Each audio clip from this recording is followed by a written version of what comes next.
નમસ્કાર મિત્રો, હું જય ભીમજીયાણી યોર એજ્યુકેશનમાં આપનું હાર્દિક સ્વાગત કરું છું. મિત્રો, ધોરણ 12 અર્થશાસ્ત્ર આપણે જે ગાલાના પેપરનું સોલ્યુશન જોઈએ છે, આજે આપણે પહેલા પેપરના વિભાગ બી નું સોલ્યુશન જોવાનું છે. તો વિભાગ બી ના સોલ્યુશન સાથેની પીડીએફ તમારે જોતી હોય તો આ નંબર ઉપર મેસેજ કરશો એટલે તમને મોકલી આપવામાં આવશે. તો ચાલો આપણે શરૂઆત કરીએ. પહેલો પ્રશ્ન કયો છે તો કે વૃત્તાંશ શોધવાનું સૂત્ર લખો. તો શું આવશે? વૃત્તાંશ બરાબર પેટા મૂલ્ય છેદમાં કુલ મૂલ્ય ગુણ્યા 360 આવશે. આપણે પૂછાય છે તો યાદ જ રાખવાનું છે. વૃત્તાંશની વ્યાખ્યા આપણને પૂછાય તો વૃત્તાંશ એટલે શું? તો કે વૃત્તાંશ એટલે વર્તુળનો અંશ.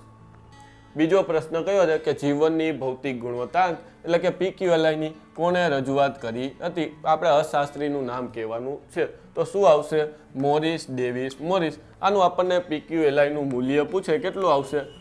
તો આપણે યાદ કરતા જઈએ કે PQLI નું મૂલ્ય કેટલું આવશે? 0 થી 100 ની વચ્ચે.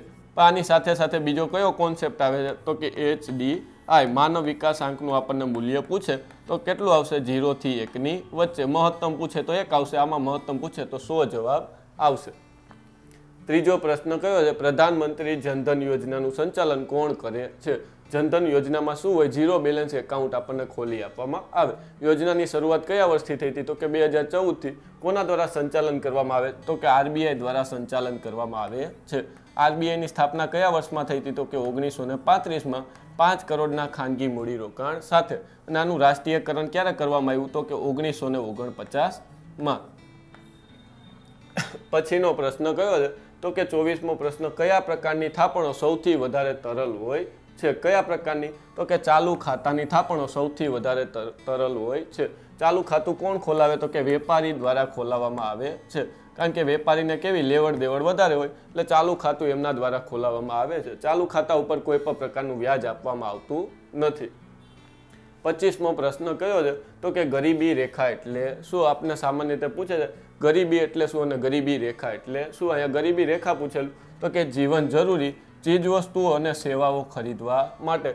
જીવન જરૂરિયાતની ચીજવસ્તુઓ અને સેવાઓ ખરીદવા માટે નક્કી કરવામાં આવેલી કેવી આવક કે ખર્ચની લઘુત્તમ સપાટીને આપણે શું કહેશું? ગરીબી રેખા કહેવાય. હજી એકવાર આપણે જોઈ લઈએ કે જીવન જરૂરી ચીજવસ્તુઓ સેવાઓ કે ખરીદવા માટે નક્કી કરવામાં આવેલી આવક કે ખર્ચની લઘુત્તમ સપાટીને આપણે શું કહીએ? ગરીબી રેખા તરીકે ઓળખીએ છીએ.